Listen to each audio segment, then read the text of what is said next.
Sister. Don't sister me. Get the hell up. What are you and what are you doing here? I don't know what I am. Or where. Maybe I died. What is it that they call me? Pathetic? No. Freejack. Holy shit.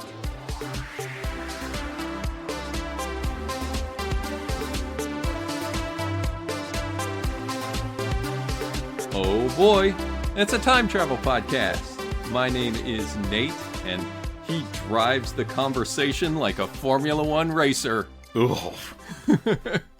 It's Brian Martin. Straight into an overpass. Hi, everybody. Oh boy, we got a fun one tonight. I think it's going to be a good time. Oh, this is wild. I would say it's been a heck of a week, and watching Freejack was probably the highlight of it. So we'll take that. Well, take that for what you will. I was going to say that could mean anything, because Freejack could really be the highlight of any week, if I'm honest. You're not likely to forget it once you've seen it, I don't think. Yeah, I was going to say, I hate the early spoilers here, but I'll be interested to see how many of our listeners have actually seen Freejack, because this is one that has been around forever, and one of those titles you just know. And I haven't seen this until I watched it for this podcast. Yeah, neither have I. And the title, Freejack, you're right. It is a title, like, everybody has heard it somewhere, but I'd be surprised if over 10% of the population could nail down where they've heard it. Or what it's actually what it was about. And because the title doesn't tell you shit. No, it really doesn't. It really doesn't. It's like mixed in with those other titles around the same time, like The Frighteners or New Jack City. Yeah, right. It just kind of all blends together. Yeah, it all blends together. But Freejack, that could be anything.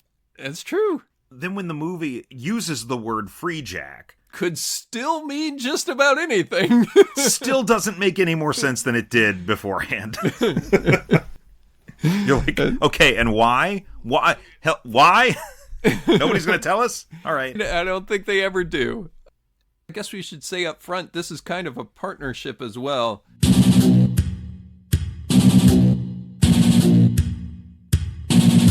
If you guys like the movie Freejack, you should go check out the Unapologetic Geeks video on this movie. We make a short appearance in that video. That's true. That's true. Definitely go check that out. But if you want our long-form thoughts on the movie Freejack, sit back and open your ears. Get a case of beer, because you're going to need it. Yeah. Tug reached out because he wanted us to contribute to the Freejack episode he was doing. Right. And Freejack's been on the list of things, and this is an ever-growing list, obviously, of things that I wanted to include on the show at some point. So was it already on the list? I thought it got added because he reached out. No, it was already on the list. And so I was like, I guess no time like the present to talk about this movie from the past that's about still the past, actually, as it turns out. I never would have thought that would be on the list, Freejack. I knew it was a time travel movie. I know, but the only thing I remembered about this movie, and I think I mentioned in one of our previous episodes when we were kind of alluding to it coming up, I saw the trailer. I remember the trailer. And the only things I remembered about the trailer over the decades was the race car exploding and Mick Jagger saying, "Got him."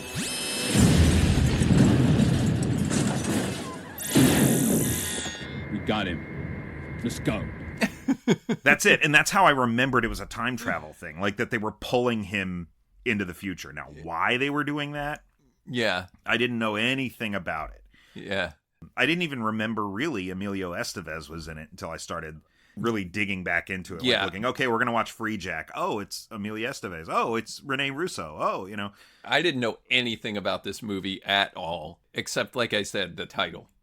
And I'd heard the title many times before. I think Mick Jagger is the only reason I remember it, though. Because Mick Jagger's not just in anything. Yeah, he's... When this movie came out, I was like 12. I knew who Mick Jagger was, you know? If I did, it didn't really register. Your parents weren't Stones fans growing up? Or... Not really. I mean, but obviously I know who Mick Jagger was, but like this movie, it was just one of those things that came and went in the 90s. Yeah, it definitely came and went quick. Whoa, wait a minute. Doc, are you trying to tell me that my mother has got the hots for me? Precisely. Maybe you can tell me, what is this movie about, Brian? Okay, well, Freejack released in 1992. Screenplay by Stephen Pressfield, Ronald Shusett, and Dan Gilroy. You know, recognize the name Dan Gilroy there? I don't. He was the co-writer on the original version of Alien. Oh. So Dan O'Bannon and Dan Gilroy, I think the two of them wrote the original draft of Alien. Okay. Story by Stephen Pressfield and Ronald Shusett. Obviously, Dan Gilroy brought in later to really polish this turd up. Based on the novel Immortality, Inc. by Robert Sheckley, written in 1959. Right. After his shorter story, 1958's Immortality Delivered. Uh-oh. A short story that this movie is based on? Yeah, let's not even start. Let's not even go there right now. Directed by Jeff Murphy. Name ring a bell? Probably not. Don't know that one either. Jeff Murphy directed Young Guns 2, which is probably where he met Emilio Estevez. Oh, yeah. No, I love that movie. Yoo-hoo! I'll make you famous.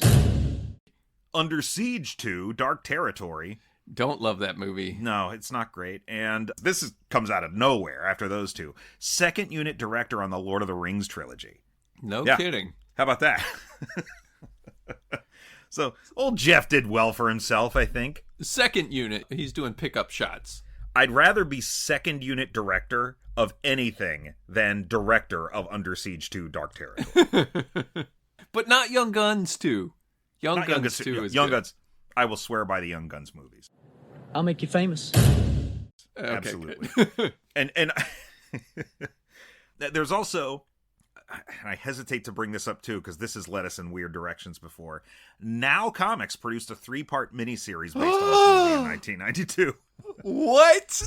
Now Comics being the defunct publisher responsible for the Married with Children comics. Man, we brought that up on our first episode. Way back. But yeah, Now Comics produced it. Uh-huh. I don't know how hard that one's going to be to find or if I care to look for it. I also want to, before we dig in here, talk, of course, the stars of the movie. Emilio Estevez as Alex Furlong. Renee Russo as Julie Redland. I don't know how early in her career it is, but she looks fantastic in this. Mick Jagger also looks good. He's very young. As Victor Vasendak. Great name. Yep. Anthony Hopkins as Mr. McCandless. Don't know what he's doing in this movie. Yeah, he doesn't either. He was actually quoted a few years ago during an appearance on The Late Show with David Letterman calling this movie terrible, for what it's worth. And he's barely in the thing. Like, he didn't even have to show up on set, but like, what, one day? I was wondering after a while, is Anthony Hopkins actually going to be in this movie at some point? Because he's only showing up on video screens. Right, yeah, like he didn't have to get up out of a chair. It's not until the end where his character actually puts his hand on Alex's shoulder at one point that I'm like, oh, they actually did film this together. Yeah, they are in the same room. They're in the same scene. Also starring Jonathan Banks as Mark Michelet. Jonathan Yes. Banks, you will undoubtedly best know for his roles in Breaking Bad and Better Call Saul. Mike Ehrmantraut. Ehrmantraut. Shut the fuck up, Walter. Shut the fuck up. Let me die in peace. That guy. Yeah.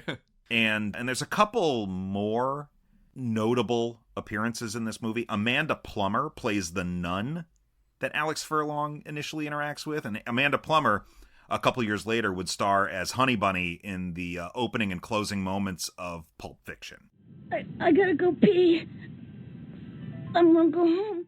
I knew I recognized that face. Yep. That tongue.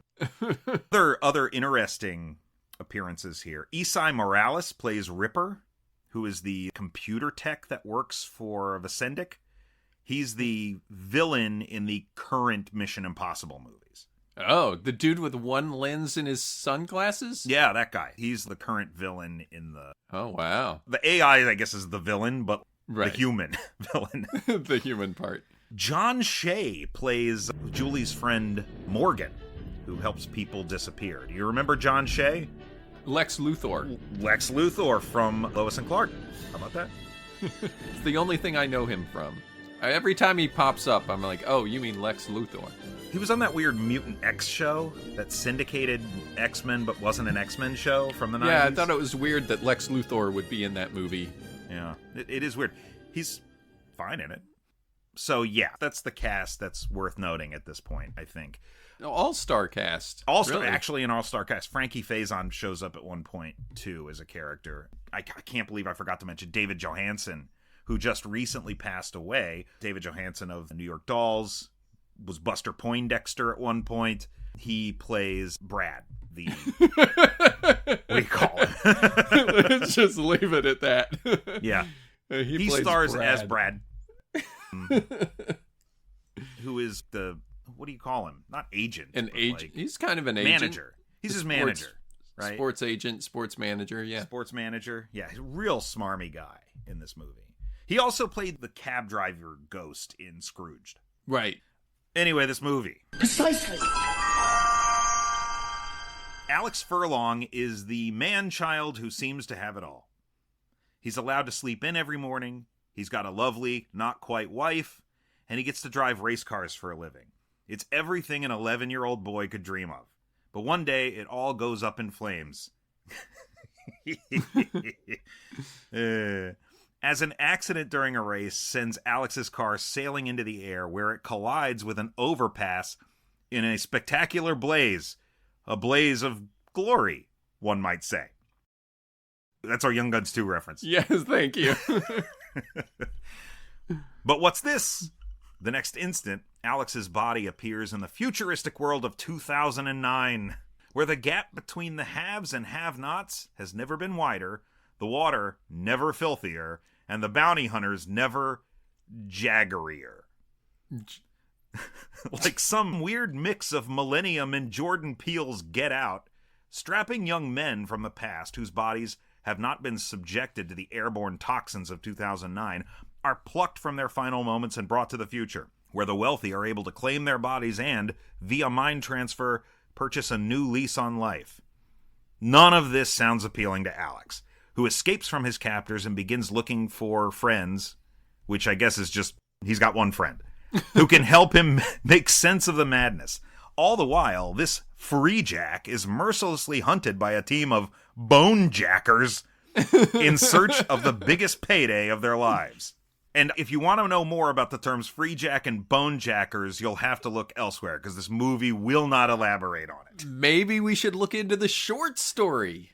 Maybe, but I mean, the short story's not called Freejack. And also, 59 wasn't known for, like, cool terminology like Freejack. You know, like, that one sounds definitely 90s. If it's in the 59 book, I'll admit that I was wrong, but that seems so 90s to me. Yeah, I feel like that was added later for sure.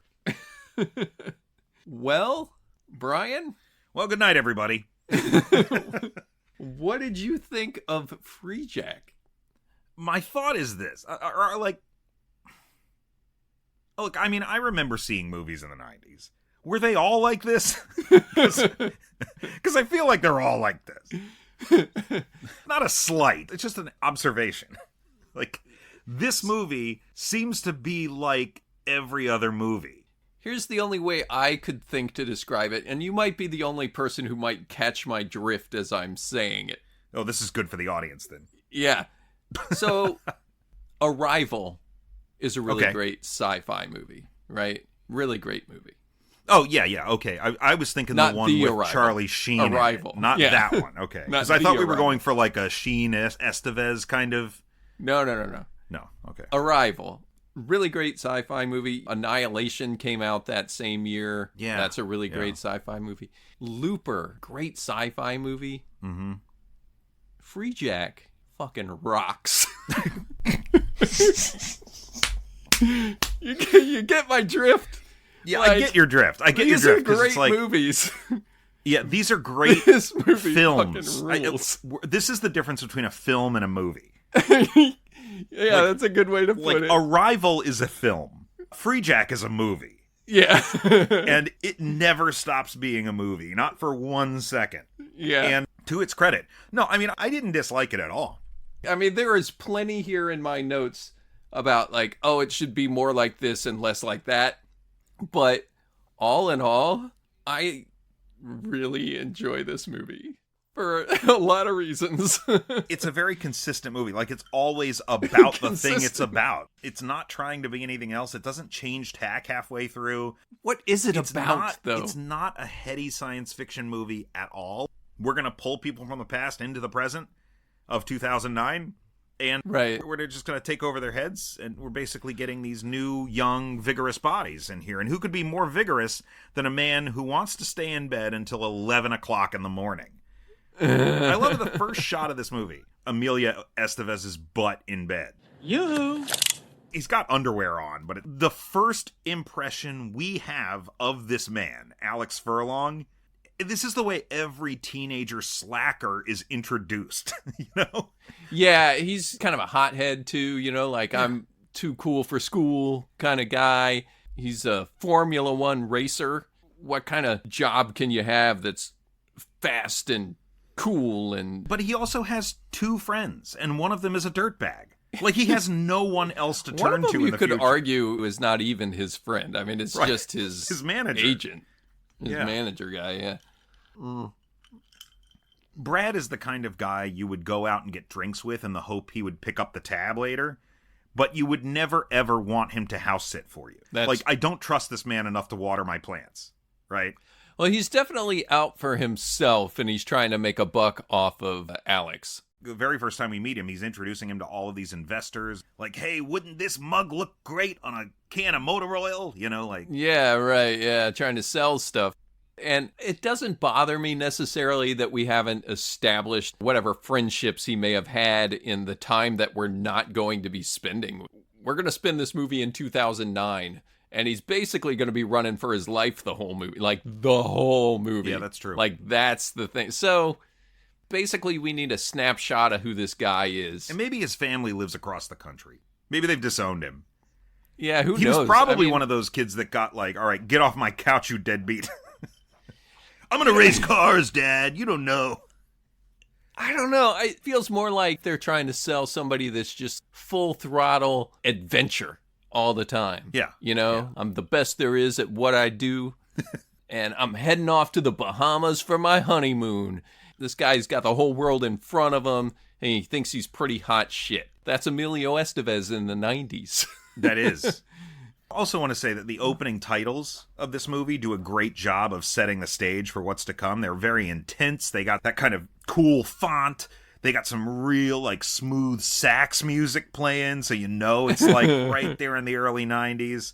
What you're about to see is like the pornographic equivalent of an action movie. This is going to get you in the mood. Whatever mood it sets, you'll be in it. Yeah, it's got like those big tanks driving in the dark, right? Oh, It's man, all yeah. black and white, you know? And you're like, these who the big- hell are these guys? Yeah. Yeah, exactly. And then that's a good juxtaposition to the alarm going off and waking Alex up in that bed shot that you're talking about. Yeah. Yeah. You know? Now, if I'm being honest and critical of this movie, which is what I guess we're here to do, that scene in the bedroom, basically the opening scene, is not good. Like, but that's what I'm saying. For me, it changes. That scene has a different feel. Dialogue is all clunky, and they're saying weird things to each other. Like, she kisses him on the butt. It's time. Oh, get up. Come on, sleepy, get up. I can't believe you're still sleeping. What do you think the other drivers' wives will be wearing? You said wives. With a slip of the tongue, Alex. Well, I like that slip. I like that tongue, too. Alex, aren't you a little bit nervous? Nervous? No. I've seen it all in advance. Vroom, checkered flag. Vroom, honeymoon in the Bahamas. Listen, let's just take one zoom at a time. I'll win that race, honey. You watch.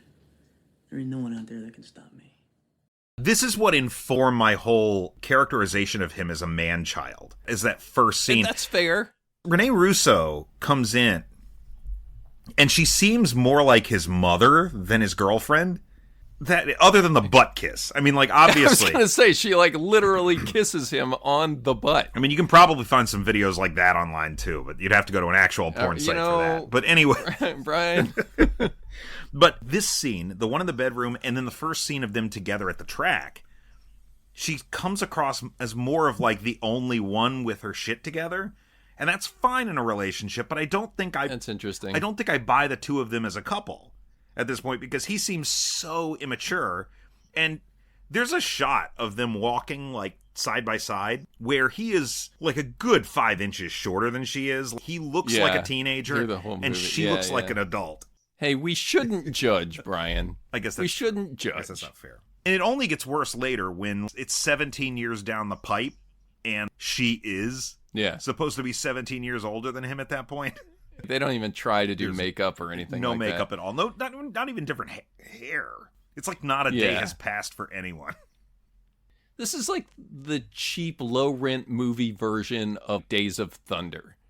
You know? Like, he's that guy. Yeah. And I'm the best, and nobody can stop me, and I'm never going to run into anything I can't handle because I'm young and fast. So, you know, I kind of get that they're trying to do that, but it's not good. But the thing that, if I'm trying to make this movie good, one of the major things that's missing prior to his being yanked to the future or whatever, what we do need to establish is some kind of background for her that suggests she'll be in the position that she's in by the time we get to the future. Yeah. It's like an 18-year jump, and she becomes pretty big up in this huge company, right? Like, she's high up. And I was watching it back just a little bit before we jumped on, and the only indication at all is that she works with computers. That's right. That's all you had to do in the 90s. Oh, computers, huh? I'll drive the cars and you drive your typewriter. You'd have hit the brakes a second sooner. That wouldn't have happened. Wait a minute, Lynn. You drive your typewriter, I'll drive my race car. Oh, man, Alex, it's a computer. You are such an asshole. Computer! Sorry. And she says, it's a computer.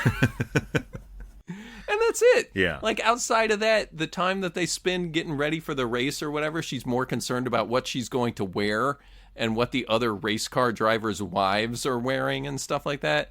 If she's going to have her shit together, she should be the agent. Well, or something. I will tell you, like, this movie, evidently the original version of it had a horrible test screening. And was that right? Ronald Shusett, who was one of the screenwriters and one of the producers, evidently reshot about 40% of the movie and added in character scenes. So I can almost guarantee you that scene, the bedroom scene at the beginning, was inserted after the fact. It looks like it. Yeah. Yeah. When I saw that it was, you know, based on a novel or whatever, and then they put up 6 screenwriters, and you're like, okay. What is this, a Pixar movie? Yeah, you're in for it when you see that kind of thing. Yeah. For the most part, I think the movie manages to move in a fairly logical clip. Yeah. As time travel movies go, it's not hard to follow at all. There's not a whole lot to follow. But one of the wildest moments and transitions in this movie are when the news anchor shows up and starts interviewing him in the middle of that club. Yeah. And it's only there so, like, his face is on TV and the villains know where to find him. And I'm like, yeah, there was nothing we could have done that would have been smoother here, you know? Yeah, like, what were they covering at that club? And then they just happened to find the guy that everyone's looking for who's worth like 10 grand or whatever. Yeah, and she realized, what was it she was doing there? Yeah, we don't know. They just happened to be there and they were interviewing people, and he had just had a drink and he was completely out of some kind of, because he was drinking really potent future alcohol.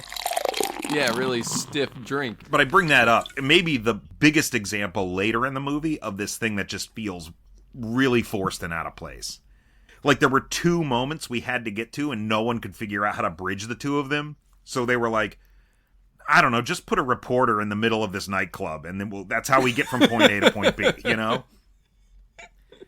It really makes no sense at all. But I will mention, do you know who plays the reporter? April O'Neil. No. No, I don't. Her name is Jerry Hall, and she played Alicia in Batman in 1989, the Batman movie. That was Grissom's girlfriend that Napier steals and then scars with the acid. Okay. Yeah, all right. Did you know that? Did you recognize when her? she came on the screen, I was like, I am 99% sure that's who that is. Well, you can't make an omelet without breaking some eggs. Yeah. I'm no Picasso, but do you like it? So that's another DC Universe connection that this movie has, in addition to Lex Luthor appearing in it. One of the more forgettable Lex Luthors appears in this. I remember him. So you were talking about inserted scenes. Which one of those screenwriters do you think is responsible for nibble my ear for good luck? Nibble my ear. For luck. Alex, this is a public place. Not gonna race unless you do it. Oh, God, you are nuts. You serious? I love you. Oh, that's gotta be when Shusett came in. It's That so is bad. so bizarre. Don't ask her to do that, please. And please don't bring it up again later. The fuck, you brought it up again later in the movie. Yeah, especially in public. That's why I'm like, what are you, like 10? To act like an adult, Emilio. Yeah, their relationship seems really awkward. And I don't think it's better in the future, but it's not flirty. And he's not able to be so juvenile. Shit gets real for him very quick. No, and she isn't either. And yeah, and she's much more professional. She's at a different stage in her life, obviously. So it's not so insufferable after they move on to 2009. Yeah, you really just kind of have to get over that hump. And actually, I think their relationship in the future is way more interesting. From the moment they meet and she doesn't believe it's really him. Actually calls security on him. Yeah. And security in 2009 is some heavy artillery shit. Oh my God, yeah. It's crazy. Was it the security that show up? Was that... It's Jagger's people. Vasendak. Vasendak is a great 90s villain name. It is a good name. Really great villain name in the 90s. I generally like Jagger in this movie, too. I think he's fun whenever he's on screen. Some of the dialogue lands flat when he says it, for sure. I think he's got some good lines. The good lines make up for any of the bad ones. I mean, I think he's a talented actor, if I'm honest. You know, just kind of playing this movie back in my mind, like, I buy this character. The bad line I was referring to was when... Oh, what's the bad line? Was when Vasendak is talking to Mark. There's that weird scene with the Fabergé eggs. Yeah, yeah. For a moment, I was like, wait, is Vasendak getting paid in Fabergé eggs? like that's a wrinkle I did not expect, and I don't know if I like it. You know, like it would be fun. It would be really fun if he was like, "I'll take another Fabergé egg, please." You know, like, and that's how he's getting paid. But no, they're marks. And he splits that amongst his people. Yeah. No, Jonathan Banks' character just collects Fabergé eggs, which is also weird, but it's not as fun weird, you know? Yeah, I know where you're going with this. And like when he picks up the egg in that taunting behavior, you just assume he's just going to start smashing these things and take the upper hand, right? Right. But he never really does gain the upper hand against Jonathan Banks. No, but he does say... They do have this standoff in the office. It's very amusing to watch. Jonathan Banks... Always good. Damn, he was good. He's really good. He's got that look in his eyes that it's just like, you can't tell if he's about to fall asleep or he's about to fucking rip your skin off. He just looks like a guy you don't want to fuck with. 100%. 100%. Just all the time. Even here is like corporate white collar guy. Like he's menacing and just don't get in this guy's bad side. But that's what the standoff between the two of them ends when Mark is like, you don't know who you're talking to. And Jagger's like, I know who I'm talking to, Mark. An asshole. And that's the end. That's the end of the scene. I was like, okay. Why, Victor? Who do you think you're talking to? I know who I'm talking to, Mark. An asshole. Get out! Yeah. He throws the egg back at him. Throws the egg at him, and it doesn't smash or anything. Yeah. It's like, jeez, a fucking Fabergé egg. He's like, oh, my egg. I kind of wish the Fabergé eggs had been in more of this movie, I guess isn't a good like a more of a focus. I would like a focus on Fabergé. Yeah, like eggs. can we go back to those?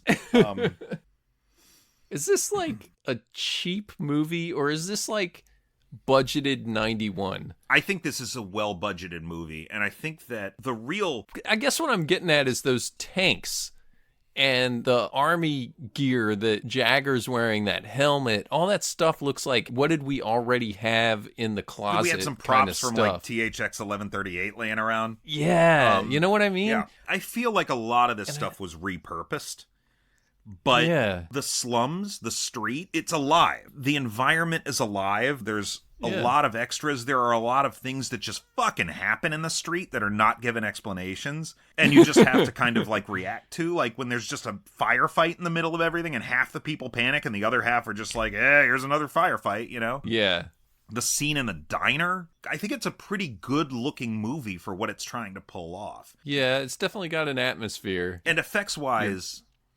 You know where the budget for the effects went. And it's got to be that whole end sequence when you're inside of McCandless's mind. Oh, the CG thing where it's like it's going down a tunnel or something like that. It's like basically all computer there for a little bit. Right. Yeah. It's like somebody drank too much, watched Days of Thunder and Lawnmower Man back to back. Yeah, I could see that. It's kind of generic, but framed around a really fun idea. Mm-hmm.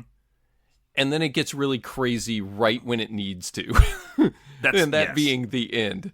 It just gets really weird and like off the wall just in time to be, okay, it's not just ending in a shootout. Yes. You know what I mean? Yeah. Like suddenly it's just this weird, what the fuck am I watching kind of ending, which is exactly what you want in this movie. Yeah.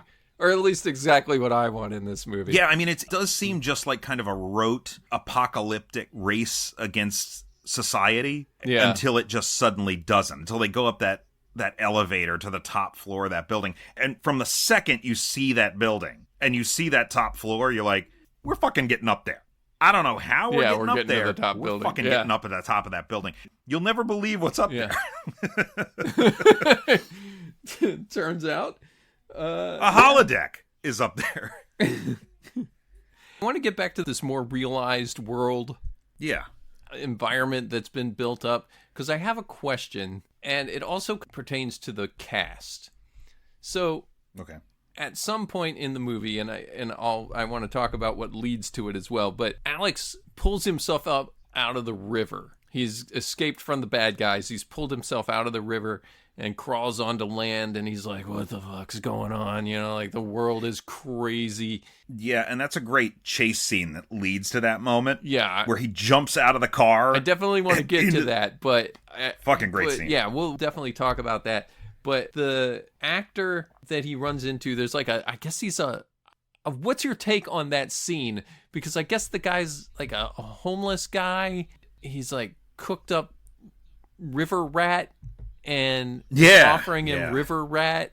You know, oh, I cooked this up. I got the right sauce and everything. Are you sure you don't want some? Like, this is just sort of what people do. And that actor is very familiar. That's Frankie Faison. He was in The Wire, I think, isn't he? Yes, he was the commissioner He's the commissioner on The Wire. One of the commissioners, yeah. Yes. He's no slouch, but he just kind of has this weird scene. Yeah, like one scene. Yeah, and it comes and goes. Lord, the strange things that get washed up on this dock. I'm beat. You think so? Yeah, pretty much. Well, then you beat. A man thinks he's beaten, beat. Look, if you want me to, I can whip you up one. This is good eating rats. No. Man, what's the point? The ancient riddle. What's the point? Have you ever seen an eagle flying back to his home with dinner for the missus and all the little eagle babies? And then right at that moment, that he's about to get back to his nest, he says, oh, what the fuck? It's a drag being an eagle. And he goes plunging down and down and bam! And then we don't have the national bird of America no more. Did you ever see that? No. Eagle's got too much self-respect. How's yours? I'm okay. Then you too can fly. Maybe I can. You ain't beat yet for long. Not by a long shot. What was your take on that? Like, at first, it just seems like, oh, this man is just offering him food, and then they have this kind of conversation, and when he leaves, it's like a motivational speech. He's almost like like a shaman of some kind. You know, like a shaman, like the magical Negro figure in this movie, where he gives him this inspiration to move on to the next stage of his adventure, and then after Alex leaves, you find out that he knew exactly who that was the whole time. He knew he was the $1 million Freejack. Yes. Yeah. Yeah, okay. So, there's a couple of ways to look at this. One of them, and this is the way I'm going to look at it, purely not thinking of things like reshoots. Okay. Like, this was intentional. This could be something that was just kind of crammed in. Yeah. Right? Okay. Especially because he only shows up in that one scene. Right. Right. But just from a plot progression perspective, there's a couple moments in this movie that suggest that what's happening to Alex actually means something to the people in the slums. Yeah. Where we're starting to understand that the people in the slums are looking at him almost like this revolutionary figure. Right. Right. A guy who's sticking it to all of the haves. And that's one of the two scenes that does that. So it not only just gives him the motivation to go along, but that motivation is a little bit self-serving, as you find out, too, because he's kind of aware of what this figure means to the greater community. And you find out a little bit more about that later when Julie's driver, Boone, has a moment with Alex. Yeah. And reiterates that, like, oh, no, what you're doing means something, because he says, my grandma's really rooting for you. Yeah, exactly. Keep my grandma smiling. I mean, when you talk, yeah, exactly. Keep them grandmas smiling was the tagline for this movie. You know, I wouldn't mind seeing a remake of Freejack. It's capable of saying something. And it seems like it might have been trying to, and then people were just like, fuck it, dude, let's just make a movie. You know? Like, at some point, maybe in the book or in the short story, they were trying to say something because, yeah, like you said, it makes sense that he's a hero to the slums because he's basically sticking it to a billionaire. Yeah. Like, here's a guy that can apparently buy whatever he wants, including immortality. The word Freejack means something different to both communities. Like, a Freejack, for the people with money, is like, that's my property. Yeah. But for the people in the slums who know what those people are trying to do, that's the one thing the movie makes clear, is that everybody understands what a Freejack is. Yeah.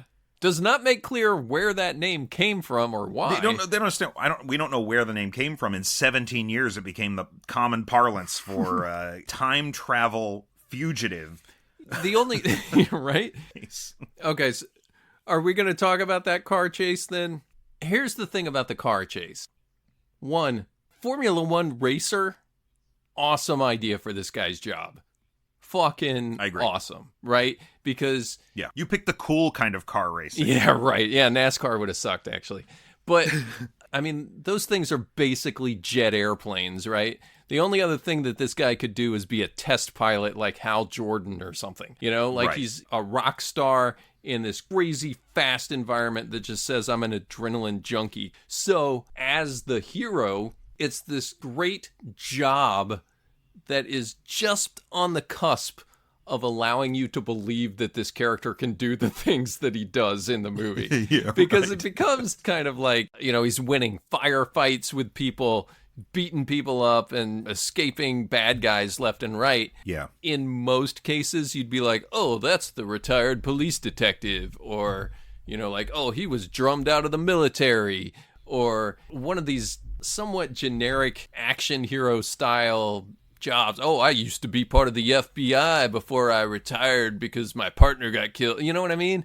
Like all of these jobs that main characters have. But Formula One racer to me is interesting enough that it's like, okay, I can see this guy like not being flustered in a stressful situation. And it also just immediately gives this character a personality. Like, the actor doesn't even have to have the personality because you know. Which is good, because Emilio Estevez does not have much of a personality in this movie. Right, exactly. So I think that that's fantastic. Like, you can't tell if it's the job and he's just taking this all in stride because he's an adrenaline junkie, or if he's just kind of too dumb to realize the danger he's in.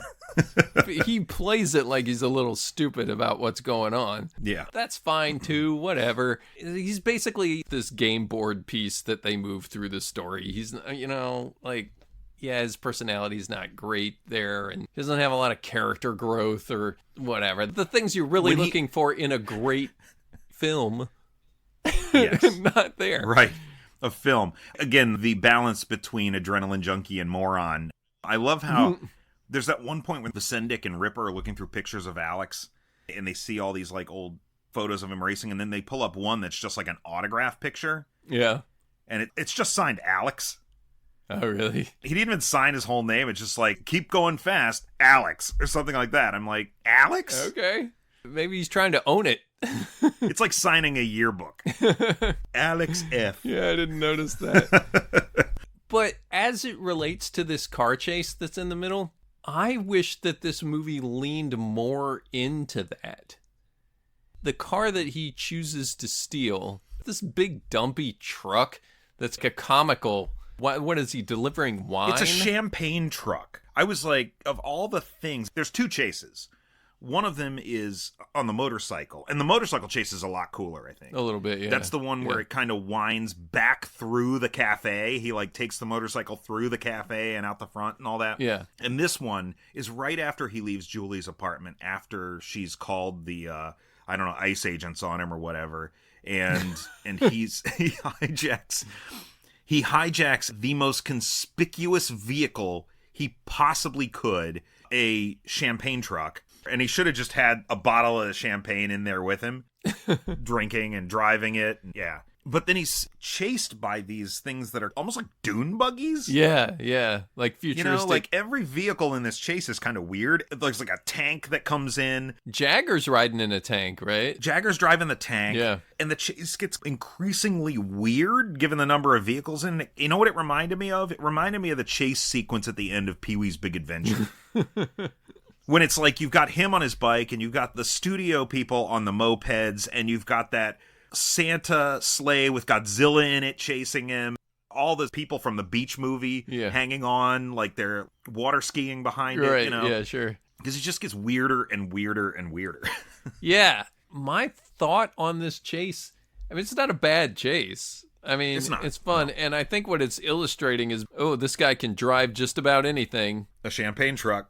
Yep. But I really wish he had chosen something faster, something a little cooler. It felt too comical to go with the rest of the movie, and I wanted to see him like really flex his muscles in the talents that he's supposed to have. Yeah, and this movie, I was reminded of Time Cop. You won't understand it any better than I can. Because in Time Cop, there's only like one car in the future. Yeah. And that's it. All the other cars are kind of just normal. Yeah, I thought about that, and then too. You got that one car with all that shit glued on it.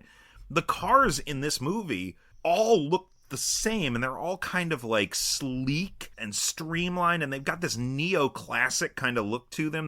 It's almost like the 1930s, but it's like a futuristic version of 1930s cars. Yeah, I was going to ask what you thought of the futuristic designs as compared to Time Cop, because interestingly, Time Cop was the next movie that queued up when this one was ending.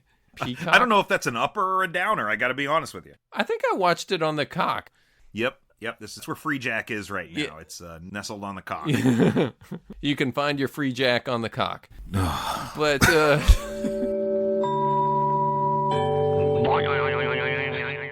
I like the vehicles in this movie. You like it? Comparatively speaking, I like the tank. I really like the looks of the cars. Those weird dune buggy Julie's things. cars. Oh. Julie's car. The dune buggy ones are kind of weird. There was one that was like some kind of weird futuristic tractor. Yeah, and like these guys are... It's like they're trying. Like, good for them. No, I'm serious. Like, I mean, I know that sounds... Yeah.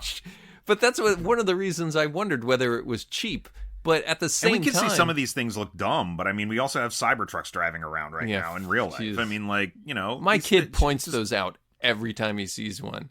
Mine does because he knows it irritates me. My son, I think, thinks they're legitimately cool, but I digress. But yeah, at least they're making the effort, right? Yes. I kind of give it credit in that regard. Yeah, I do too. This Freejack and Total Recall feels like it has kind of the same vibe, but this still feels like the straight-to-video version of those types of movies. Is it just because we're watching it so much later? I think that's all it is. Really? Yeah, I think this looks pretty good by like 1992 standards for what this movie is. All right. Yeah, it'll be interesting to... I would say so. Okay. The thing that kind of gives this a leg up again on Time Cop specifically is that there is this unified approach to what this world looks like. Yeah. There is a very... An art direction almost. Yeah, it's almost like they hired somebody to do this. There's a real distinction between the slums and the rest of the city, like across the bay. And it's evident not just from the buildings, but from the vehicles that people are using and the cars looking like that sort of streamlined, sleek, kind of longer body that's kind of typical of the cars in the city. I think that really does pay off for this movie because it helps enrich the world we're looking at. It gives us less room to question it, and it draws attention to it, but for all the right reasons. Yeah. Right? Yeah. Like, I want to believe this world is the future, and I do. I don't believe it is 2009, though. Well, not anymore. And not just because I've lived through 2009. The thing is... I do believe it is 2025. One of the things I keep thinking about, and a lot of sci-fi movies, early sci-fi movies deal with this, but this is way too much change over the course of 18 years. Like, way too much. Yeah. Like, something super catastrophic has to have happened for it to be that bad. That being said, if this movie really had something to say, the whole idea that, a Freejack that's on the run and not giving himself up to the billionaire that just buys whatever he wants, that's kind of a big thing. There could really be some emphasis on the separation of wealth in the nation. And then, of course, like you said, it's all polluted and shit. In fact, one of Jagger's better lines at the end of this car chase, Alex Furlong drives the thing into a blockade at the end of a bridge and jumps off into the water. Yeah. This was the first line that was delivered that I was like, you know what? I need to pay attention to some of these lines because some of them might be really good. If you drink any of that, I'm out of a job. Yeah, that was good. It's fucking awesome, man. That's like, good. That's a good line. It's a good line. And, he comes across as very nefarious early on. Right. Obviously. And we find out more about him and that he's really just work for hire, basically. But he's getting a massive payday on this. But this just sort of underscores, again, that he's just trying to earn a paycheck. Yeah. Yeah. He has to protect Furlong because I'm just trying to get paid. Yeah, I just have to deliver the body.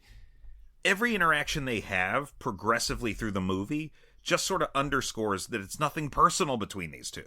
Yeah, they have a couple of moments like that. And of course it sort of culminates in that one in the warehouse where Alex has a chance to shoot him and doesn't. Yeah. And then that sets up the end of the movie, which I think is really good. Great. Yeah, it's really good.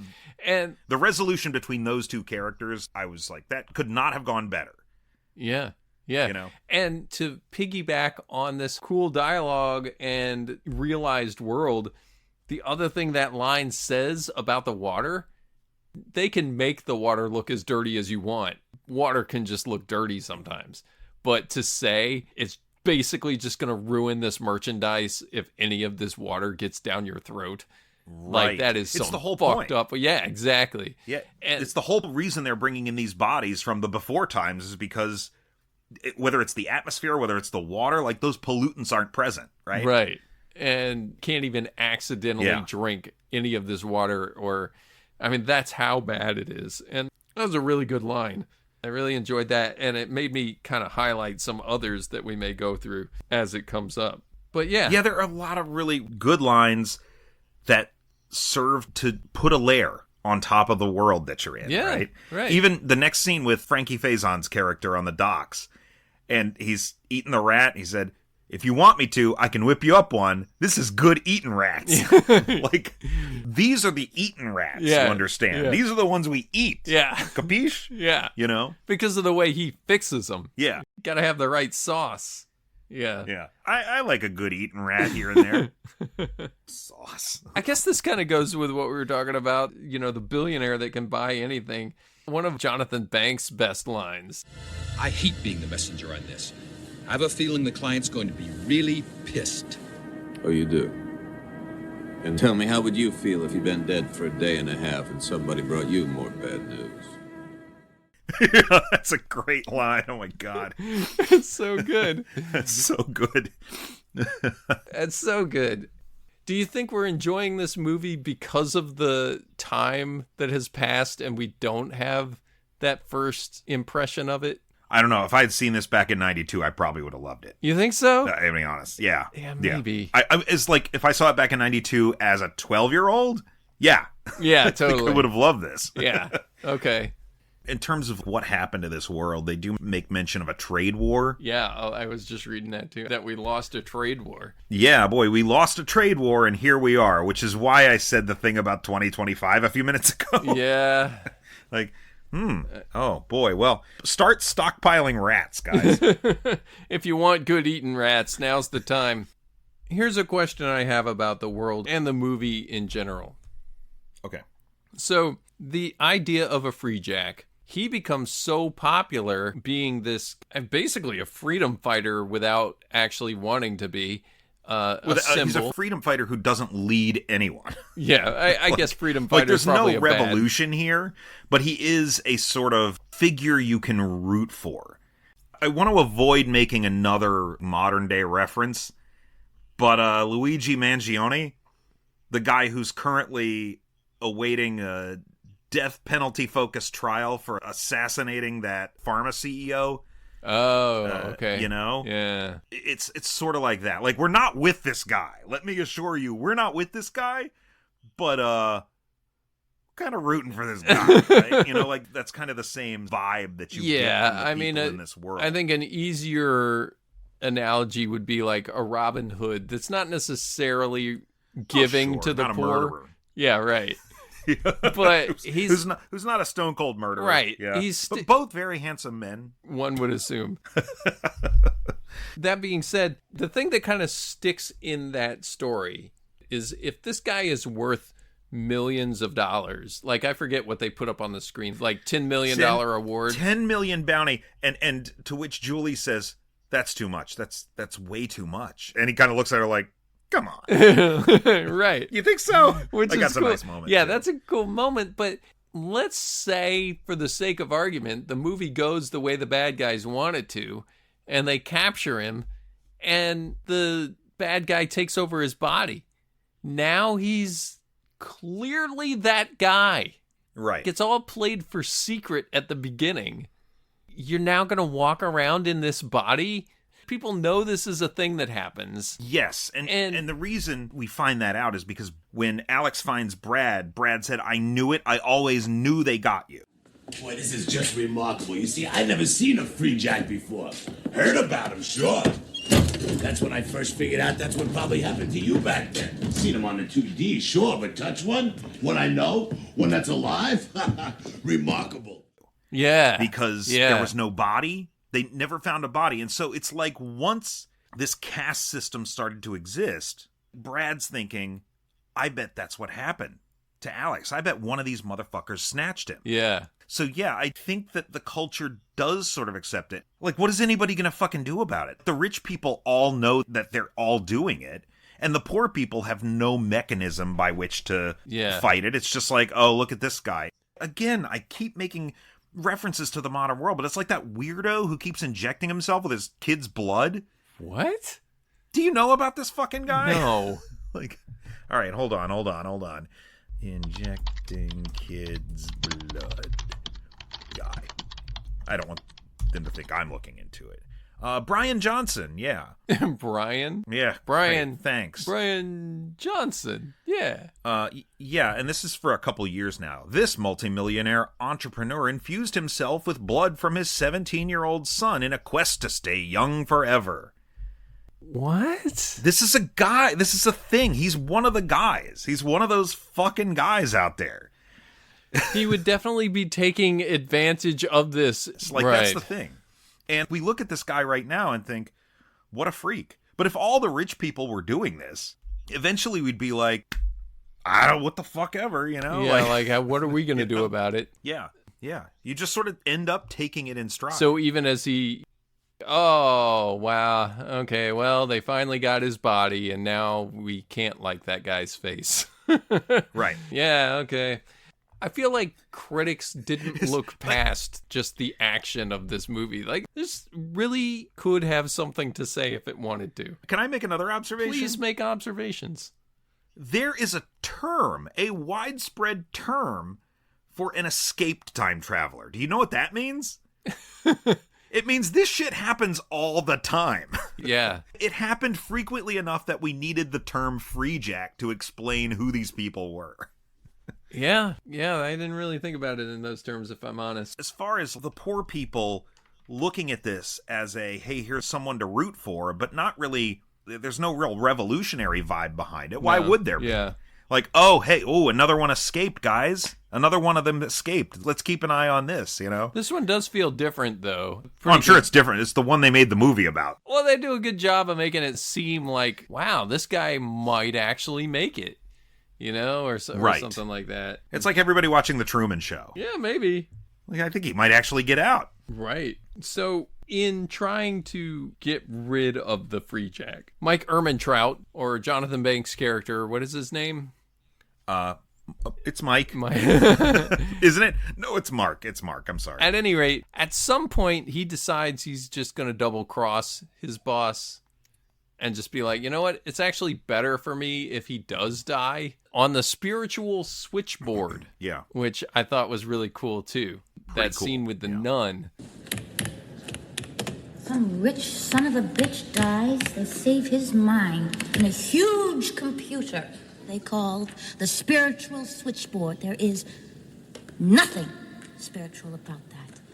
Sometimes I wonder if the good Lord has forsaken us all to be letting this kind of shit go on. And she talks about billionaires being able to save their soul on the spiritual switchboard. Oh, yeah. The nun is a really great character. The nun is a great character. She wakes him up with a shotgun to the face. If you're a praying man, I'd start. Yeah. That fucking rules. See, this Great movie stuff. rocks. That's what I mean. Like, Great it's stuff, not, yeah. It's not Looper, but this fucking rocks.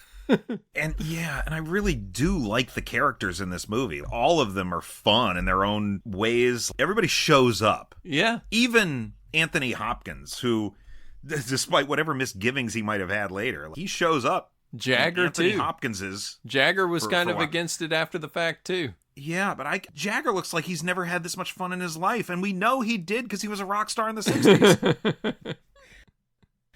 So, getting back to Jonathan Banks, at some point, he's decided, okay, instead of actually capturing this guy from my boss, I'm just going to have people kill him, and then I can be the boss. This movie is just Alex Furlong on the run the whole time. It's just him running and people shooting at him, and then running again, and then people shooting at him, and running again, That's and people true. shooting at Yeah. him. But it does get a little complicated in that, okay, these people over here with the futuristic laser pistols, they want to preserve him to deliver him for money. And now suddenly there's also a whole other group of people who don't give a shit and just want the motherfucker dead. Yes. I mean, I feel like there's a lot here that could have been played with just a little bit better, but was fun just the same. It's pretty generic around a fun idea, but there's so much that you could have been playing with that I do that in my brain and I just fucking love what was there, you know? I agree. And it's you almost kind of the same way the slums root for Alex. It's like you're rooting for this movie. Yeah. I want it to get better and better, and it flirted with greatness several times. You know? Yeah. Like, man, it would not take much to turn this into a much better movie. Yeah. You could do it with this cast, with the sets, with the costumes. You could do it with all of the things you already have. Yeah. It would not take much to push this over the line. I really think what would turn the tide on this, if I were going to make this movie today, I would grab Edgar Wright and I would do a mashup of Baby Driver and whatever else is left from this movie. What you need to do is take this guy's skill set and turn it against the bad guys. If you just had this thing be like a driving movie, a driving movie that played with all of these themes that we've been talking about, the haves and the have-nots, the separation of wealth, along with doing fucking spin-outs in some fucking awesome futuristic car. I mean, come on. That would be another thing. But incidentally, I mean, you mentioned Edgar Wright. Do you know what Edgar Wright's next movie is? No. You have no idea what Edgar Wright is doing next? Dude, I just found out there's a Naked Gun movie coming out.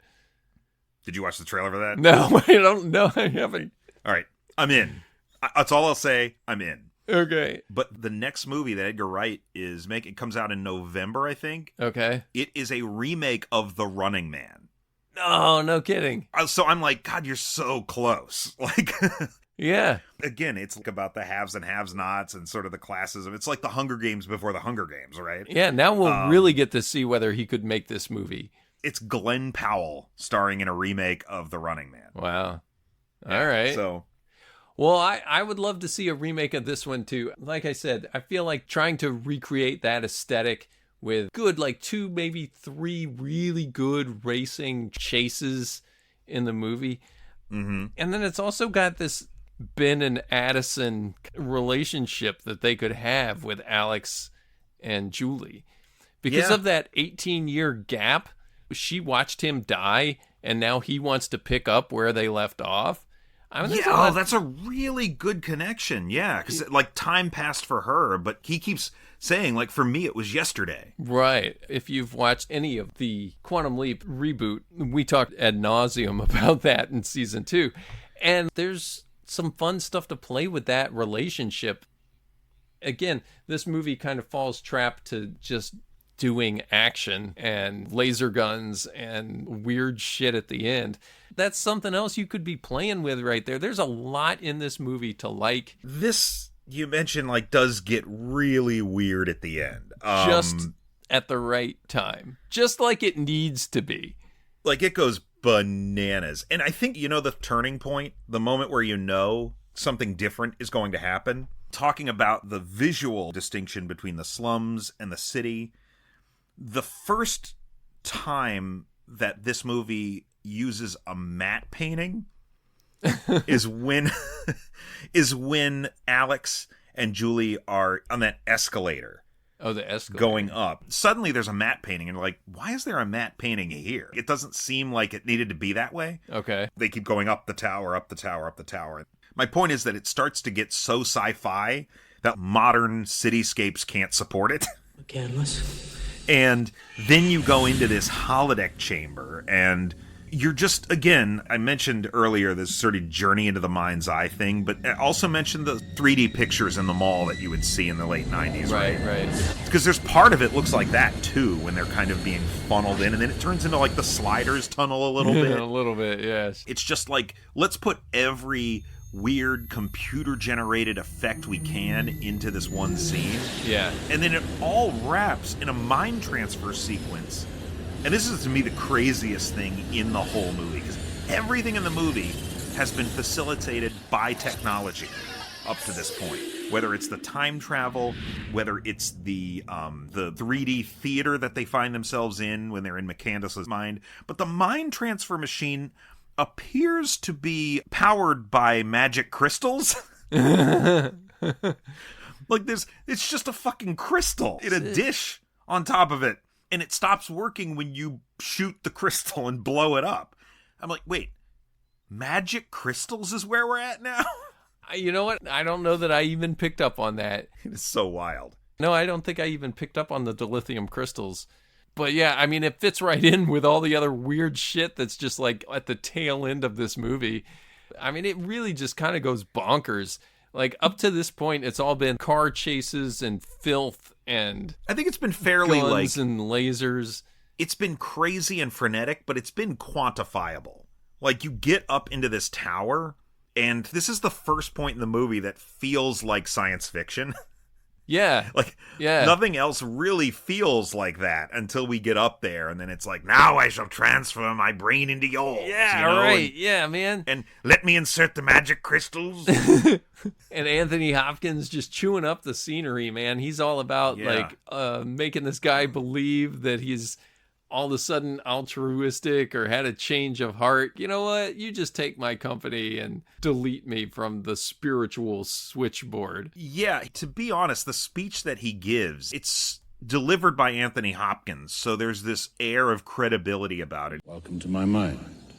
I never meant to harm anyone, least of all you, Jewel. Once the consciousness transfer has been accomplished, a fait accompli, so to speak, only then would I have revealed to you my new self. Why do it at all, Mac? Because I love you, Jewel. I've loved you for years, from the first day I saw you. But it became painfully clear there was nothing I possessed. No power, no wealth, no position. Nothing that could make you feel for me what I felt for you. I'd heard you speaking of Mr. Furlong and how much you loved him all those years ago. And I thought if only I could become this man you loved so much. Of course, I was mad. I was quite mad. And I beg you both, please, to forgive me. He reveals that he wanted Alex's body, not just because it was young and strapping, but because he knew Julie had feelings for him, and he has loved Julie silently for so very long. And he was like, if I can only possess the body of her ex-boyfriend, maybe then I got a chance with this one. Yeah. And then he's like, hey, how much longer can I stall these losers? Yeah, and he does for a while, because I mean, like, I'm sitting there and I'm riveted. I was buying it a little bit. I've tried to steal love from you, Jewel. A love I was unable to win for myself. Or as worse, I've tried to cheat life itself by seizing years that were not granted me. For these crimes, I sentence myself to death.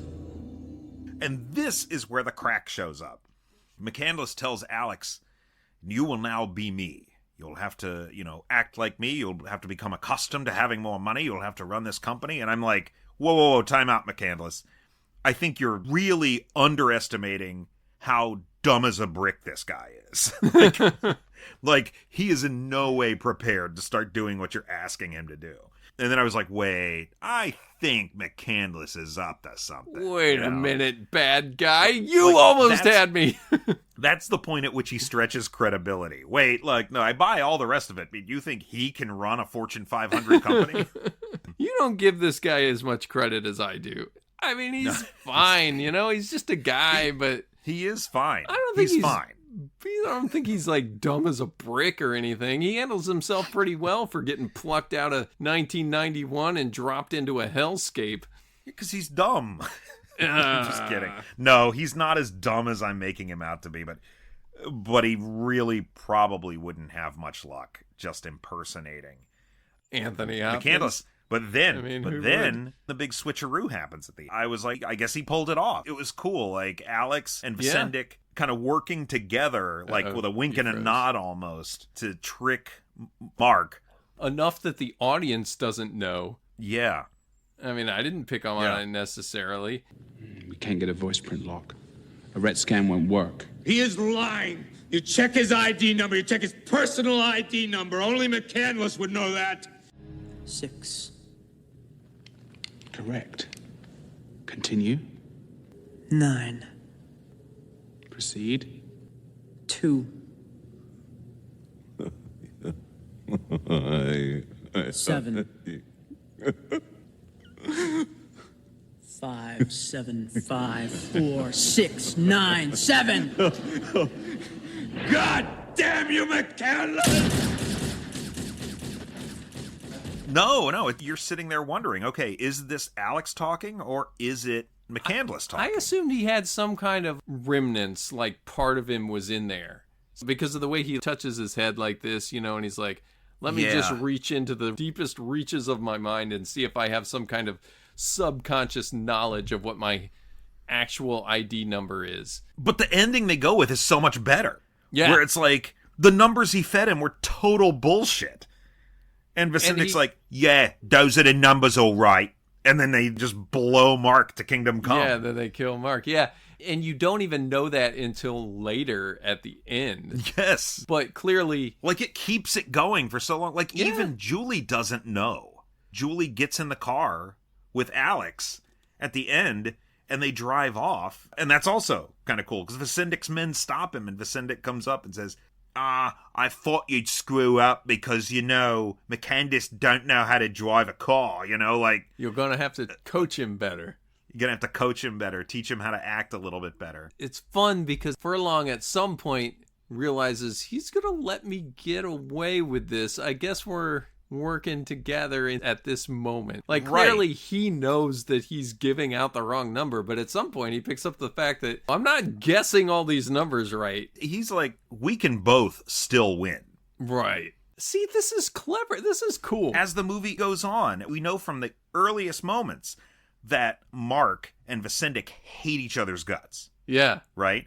And Alex is just a payday, and that moment where he does not shoot Vicendic makes a note of that and even gives him a 5-minute head start to run off from the warehouse. Yeah. They start this journey of working together. Like, eventually it's like, yeah, because no, he's not going to get better. that. Yeah, he's not going to get the paycheck. Right. Canlis is already dead and gone, so it's not like Vicendic's going to get any money from Mark. Right. He doesn't gain anything by killing Alex at that point. There's no financial motivation for him, and he also kind of likes this guy. Yeah. I mean, that's a good turn. It's a great turn at the end. Yeah, it is. Well, good for whoever it is that actually wrote that part. Wherever that came from. Yeah, which of the 6 people that wrote this thing had anything to do with that? I think this movie is a little better than people give it credit for. I would say so. I mean, we've watched some movies this year that, I don't think I can conscionably recommend. Maybe you can't. But yeah, Freejack, I think it's worth a look. In the right mindset, yeah. Go in with the right mindset. If you're going to build a time machine into a car, why not do it with some style? We've got to get into the time travel here. Oh, absolutely. I've got some surprises for you on this time travel thing. Oh, okay. Now, I will warn listeners now that I'm not sure I'll be able to talk about this method of time travel without bringing up Millennium. No, you can't. It's very similar. We promised not to talk about Millennium, but here we are. Well, I mentioned earlier that this movie is kind of like a mixture of Millennium and Get Out. It's all about pulling people from the past right before they die. Yeah. And won't be missed anymore. Won't be missed anymore, yeah. But the purposes here are obviously more self-serving and perhaps nefarious. Yeah, exactly. Nefarious. So if I'm describing this properly for those of you who may haven't seen it, first of all, go back and watch. Why not?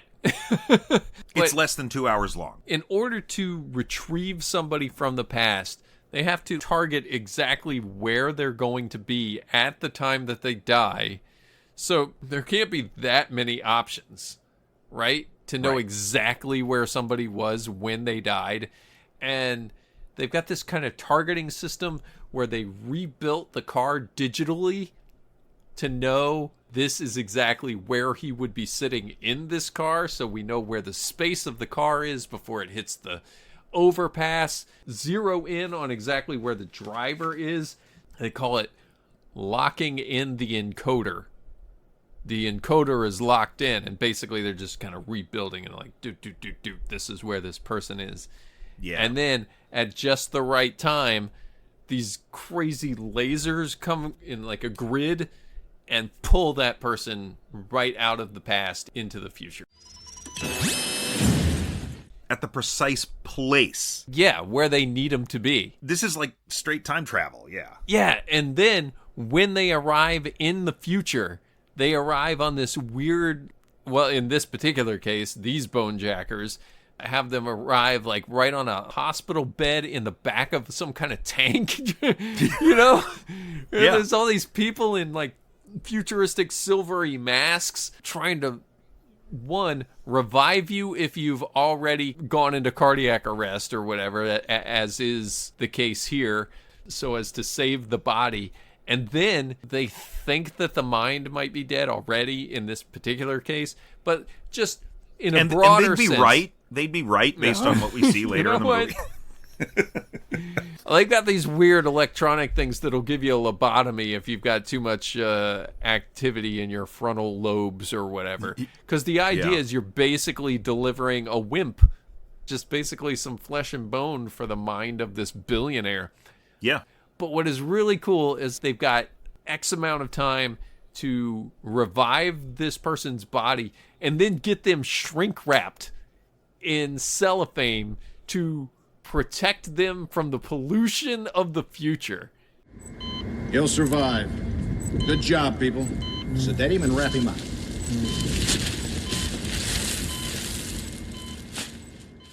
Right, they want to keep them completely sealed from the pollutants and the bacteria and all that stuff. It's so, yeah. And so the process is so cool. Like, yeah. This is one of my favorite time travel methods I've seen in anything. Yeah, and if not for some random attack on the street, it would have been a successful capture.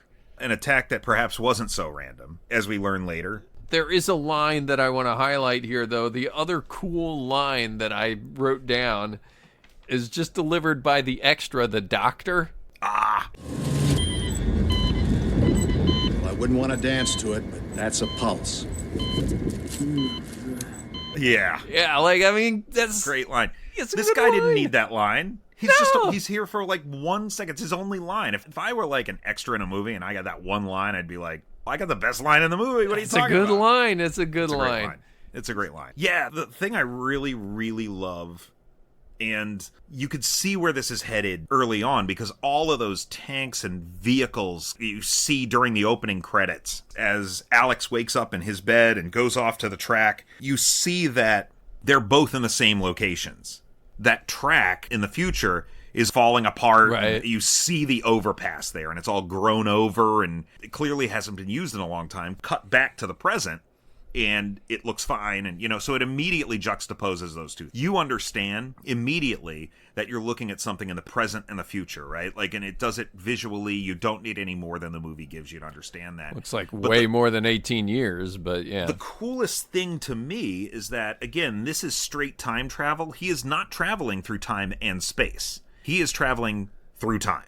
And the way this rig is worked, the reason they're there is because they have to pull him from that moment, and he arrives in the exact same place they pulled him from. And then falls down onto the bed. And he plops down like maybe 5 inches onto that bed.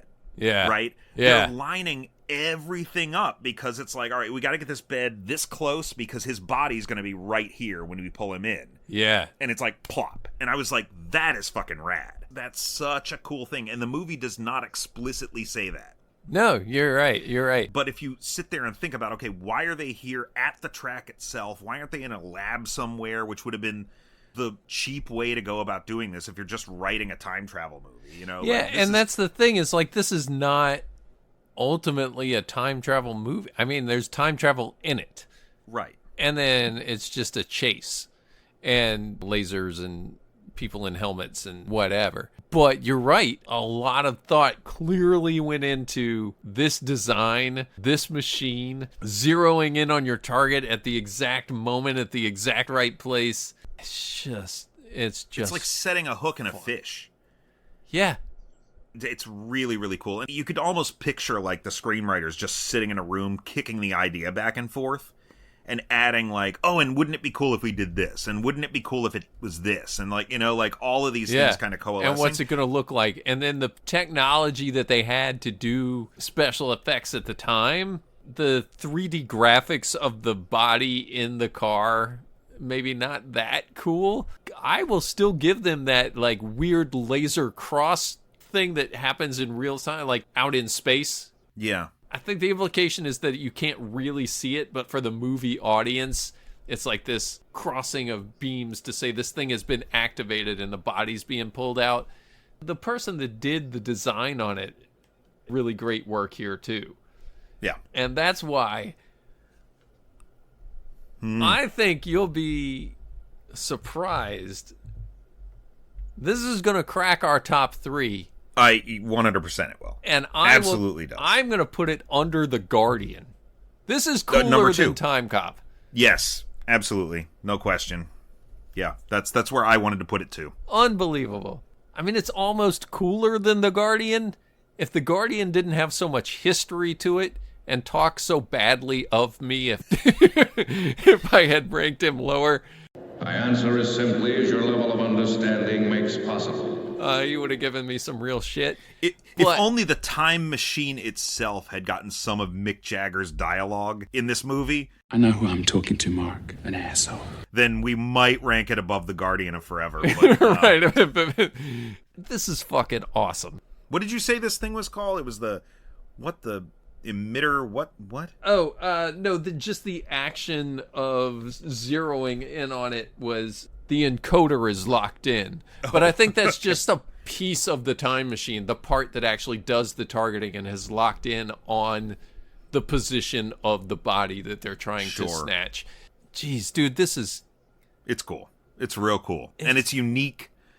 Time travel, doing a portal, doing like whatever you cook up to facilitate the time travel, it all contains elements of shit you've seen before. Yeah. Right?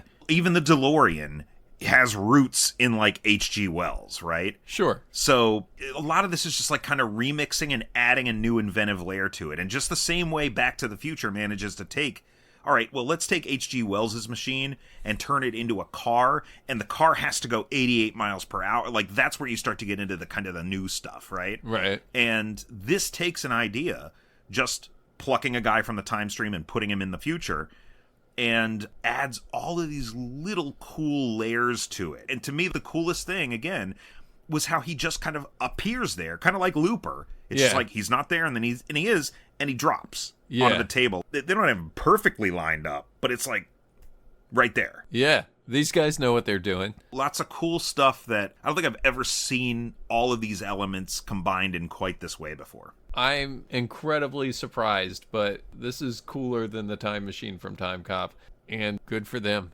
I suspected you were going to like it. Like it that much? Yeah, I didn't think it was... I was kind of surprised that the movie Freejack was going to provide us with the time machine that cracks the top 3. Well, I mean, the movie Time Cop...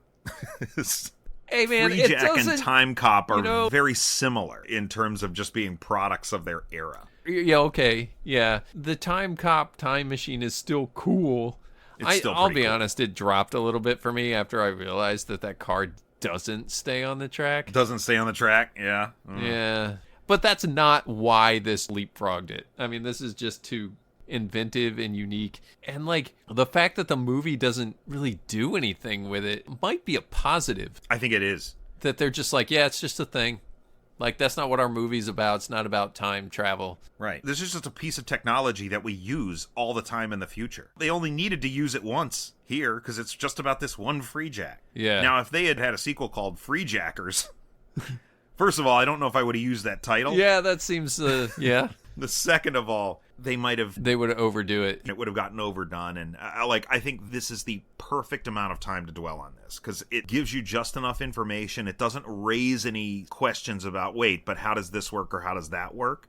Everything seems to be pretty structured and streamlined. Yeah. And you can infer a lot from what you see rather than what you're told.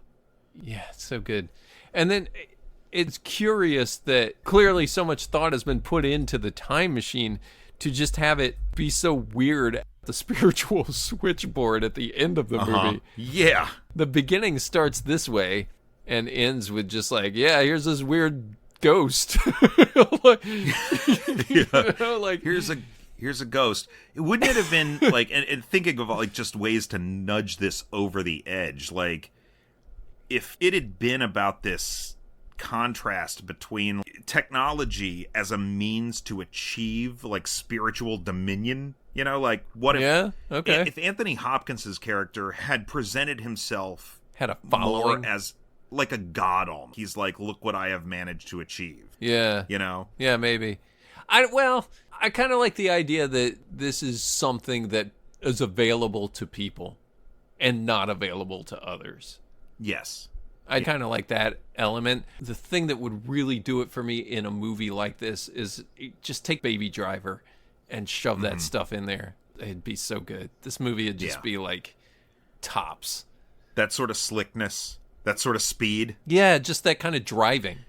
You know where they filmed this movie? Atlanta. Yeah, which is where they filmed Baby Driver. Yeah.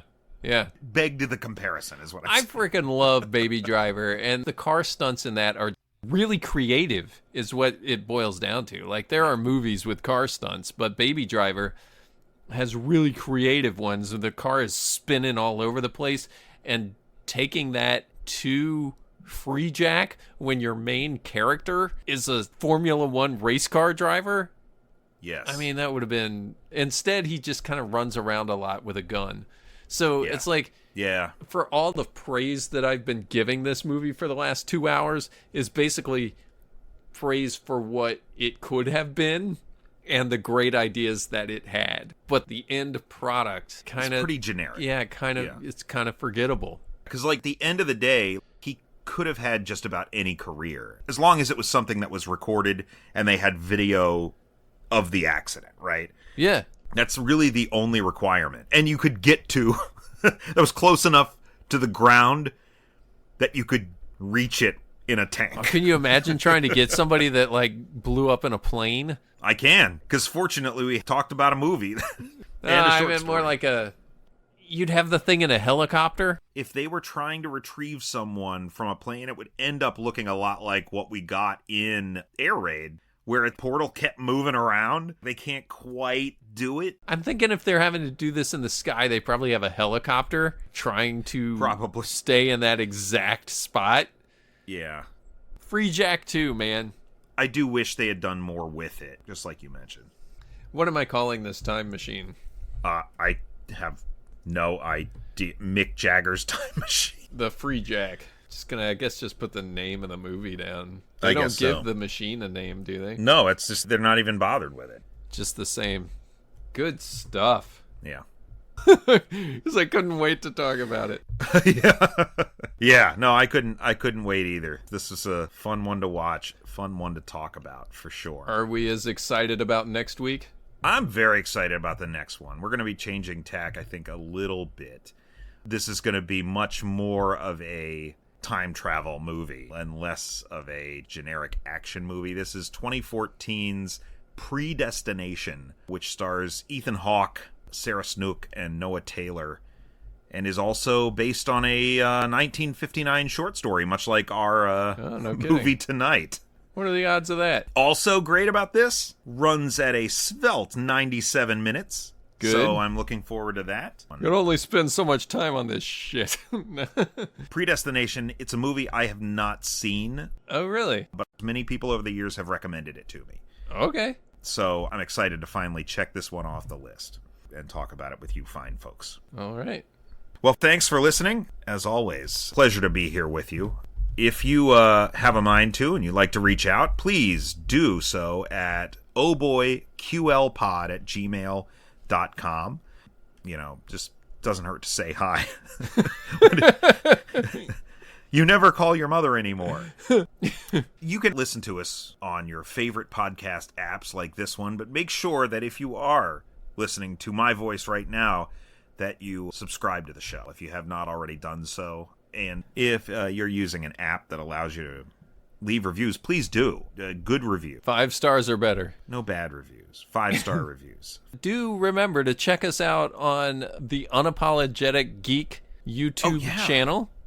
Just a little more conversation about Freejack. Maybe we're going to talk about the method of time travel with Eric, and definitely check that out. Yes, absolutely. Find us on social media, if you dare. I am Brian.Lee.Martin on Instagram and Threads, and at Captain Burns, CapTNBERN, on Blue Sky. And I am at Action Nate on both Blue Sky and Thread. And thanks again for listening, folks. Until next time, I'm Brian. And I'm Nate. And we'll see you in the future.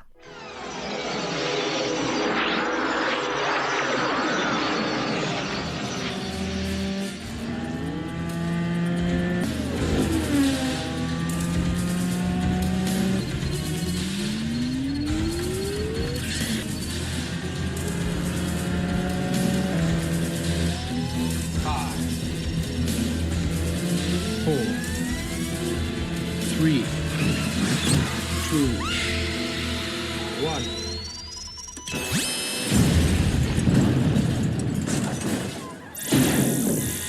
We got him. Let's go.